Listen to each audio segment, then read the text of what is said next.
In this video, I'm going to share with you 3 questions that has transformed the way that I interact with people. And by the end of this video, you'll know how to approach any interaction with confidence and make it anything but awkward. So my first point is you're asking yourself the wrong questions before every conversation. One of the fears that I had growing up as someone that has social anxiety was to talk to pretty or hot girls. And for some reason, I talked to this with other guys. It seems like the prettier the girl, the more anxious I would be talking to them. But this happened to me 2 weeks ago. So there was 2 beautiful hot girls, blondie, that went to eat at the place where I work. So they were seated in a table of 2.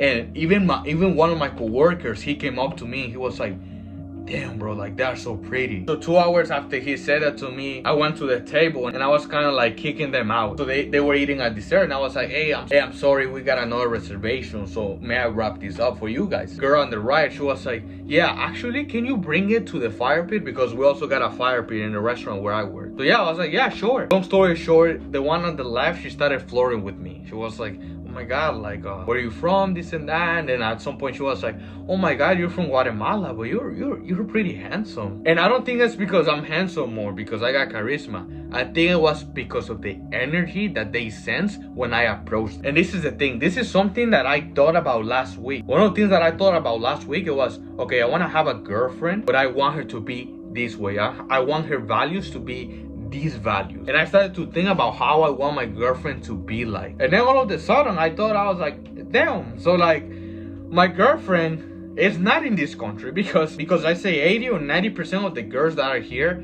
are not personally what I'm looking for. Yes, they are pretty and everything, but they are not aligned with my values. So I just changed the way that I see girls now. I just talk to them as if they were normal human beings. Just because I stopped for that day, I didn't ask myself the same fucking question that you probably are asking yourself before every convo. How can I make them to like me? How can I give the right impressions to them so that they don't think that I'm weird? Not only that, but you also ask yourself, how can I not embarrass myself? When you're in the middle of a convo, when you're talking to someone, you ask yourself, am I coming across as someone that is weird or awkward? And this is what I would ask myself before every convo. And no wonder I would fuck things up. No wonder I would be so anxious, expecting the other person to like me or to not think that I was a certain way because of the energy and the reason and why I was talking to them in the first place. It's kind of like you are putting, and I used to put people in a pedestal, kind of like their opinions are better than my opinions. What they think of me is more important than what I think about myself. And that is so fucked up. I don't mean to sound mean when I say this, but since you probably don't spend a lot of time with people, right?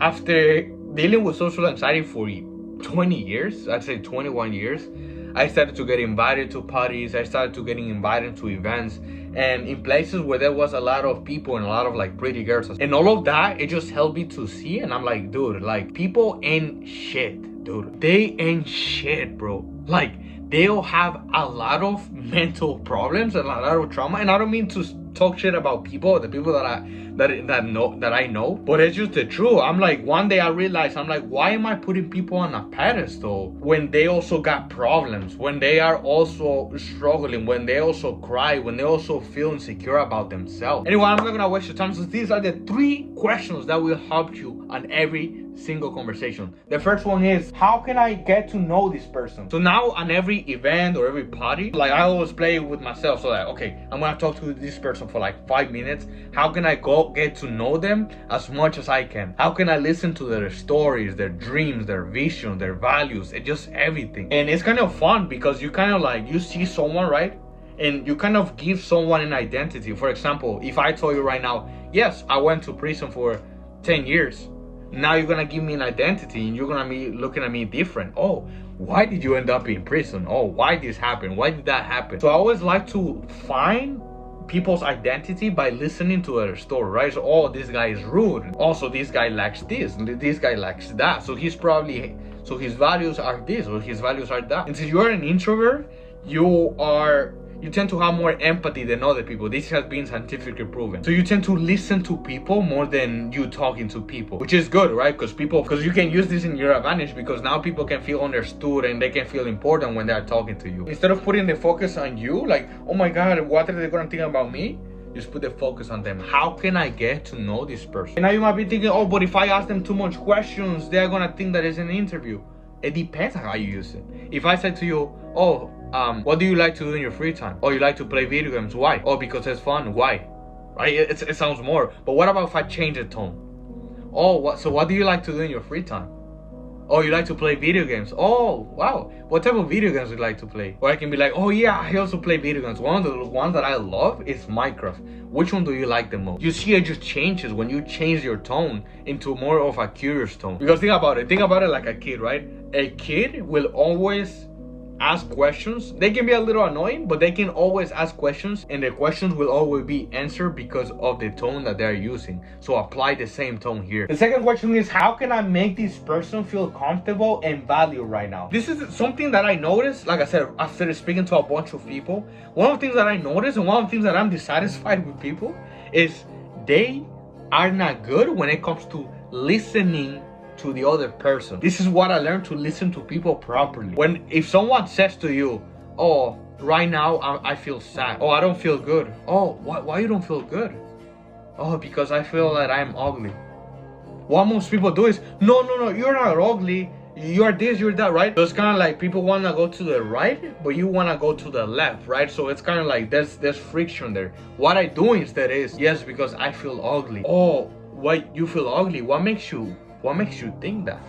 Why do you feel that about yourself, right? Instead of just trying to give them a solution, go to the left when they're trying to go to the right, you're trying to understand what they think, that you're trying to feel their pain. And the more they feel understood, the more they're gonna just love you, and they're gonna be like, dude, I want to start hanging out with you just because you're so good at listening to them. The third question is, what experiences, interests, or habits do I have with this person? So I remember this happened when I was 19 years old, back when I had really crippling social anxiety. I remember I started working in this place where they serve foods for like Jewish parties, like catering basically. So when I arrived to the place where I was supposed to be, there was another guy here that was working. Then we started talking to each other and everything, and he was like, hey man, how was your day? What did you do? And when he asked me that, I felt kind of insecure to tell them what I did, because I felt like whatever I was gonna say about me, he was gonna judge shit, or he was gonna be like,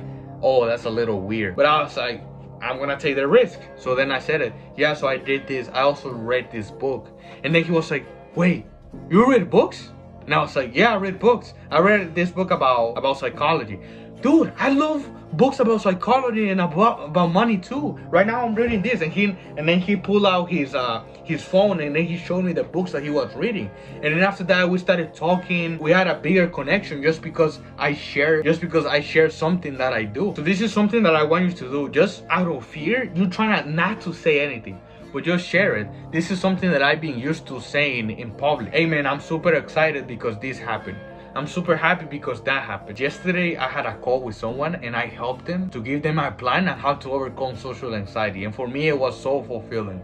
I'm happy that I'm making progress on this. Right? I'm sharing something, they can react to it. They can either say, oh, I like that too, or what do you like about it, or I did that too, or actually my father used to do it, right? So whatever people find something common, there's more connections. Even if it's a pretty girl, and let's say her father was the one doing sales and you're doing sales, just because you're doing sales, you're most likely to create a connection with her. So that's something that I do. I usually tell them what I do, or I ask them open questions. What do you like to do in your free time? Oh, it's the beginning of the year. Do you have any plans for this year? So as you can see, all of these questions help you to put the focus on the other people. It kind of gives you a mission and a purpose of the conversation, rather than your mission and purpose being, how can I not embarrass myself? And that's why you're gonna be anxious around people. If you need personal help to overcome social anxiety, send me a DM right now. I can totally help you with that.